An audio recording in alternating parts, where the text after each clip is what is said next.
When you're starting a clothing factory, the most common mistake is overspending on machines you don't need yet.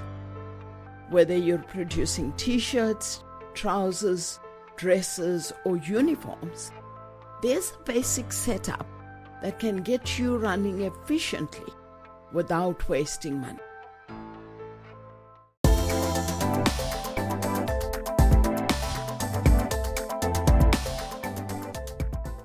Hello, welcome back. Today, before we get into sewing machines, let's begin with fabric and trim storage. It's important to designate this area at the onset. Make sure your storage area is well ventilated and not exposed to direct sunlight or moisture. This can damage fabric over time.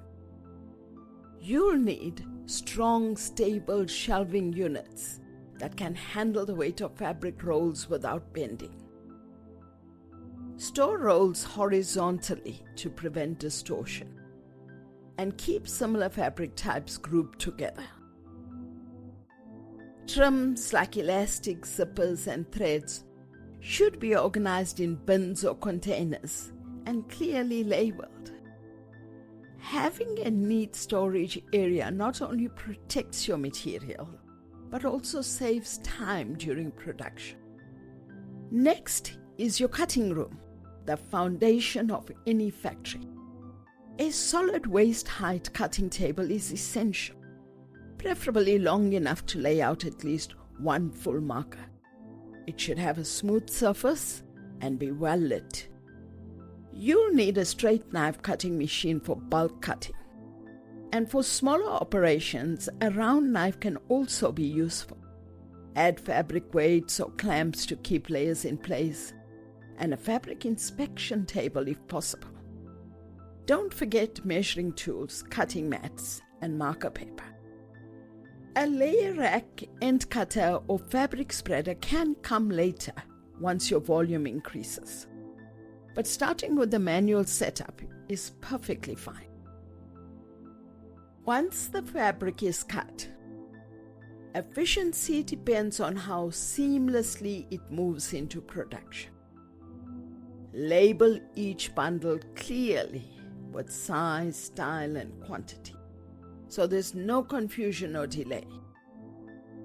Organize the transition using trolleys, racks, or labeled bins to transport cut bundles from the cutting area to the sewing floor.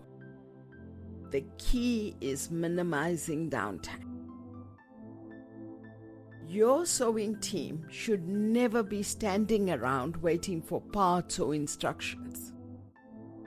Create a workflow where the next stage is always ready to go, and you'll dramatically improve output and consistency. I personally like the cutting department to be one day ahead of the machine. No matter what you're producing, there's a basic core of machines every factory should have. Your main machine will be the single needle lock stitch. It's the workhorse for most seams and top stitching. These will be the machines that make up the bulk of your plant. For finishing, raw fabric edges, especially with woven or knit fabrics, get overlock machines, ideally a 3 or 4 thread. If you're making t-shirts or anything stretch, a cover seam machine is essential for clean hems and flat seams. Once you've started production and cash flow improves, then you can expand. Machines like a buttonhole, button sewer, and bar tack become necessary if you're making trousers, shirts, or uniforms. If you move into lingerie or activewear, consider a binding machine, zigzag, or elastic insertion unit. When you need reinforced seams for denim or workwear, a feed of the arm machine helps tremendously.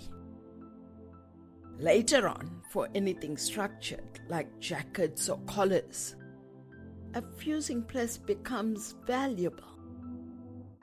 But don't rush these. Buy these only once your product range and order volume justify it. Aside from sewing machines, there are other essentials you can't ignore. Chairs with back support are essential for operator comfort and productivity. Good lighting prevents errors and eye strain. An industrial steam generator is critical for consistent, powerful ironing. If you use pneumatic machines, you'll need an air compressor. Don't underestimate the importance of tables. Your inspection and folding tables must be the right height, stable, well-sized, and placed to suit your workflow. To save money, you can buy used machines if they're in good condition, especially lock stitch and overlocks. But pressing equipment should be approached with caution. Leaks or weak steam pressure will hurt your finish and cost you in rework. Whatever you buy, make sure you have a good mechanic test them first. And ensure that the spare parts are available locally.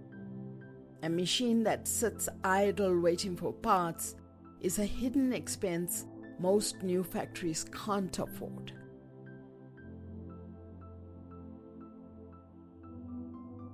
To recap, start with what you need.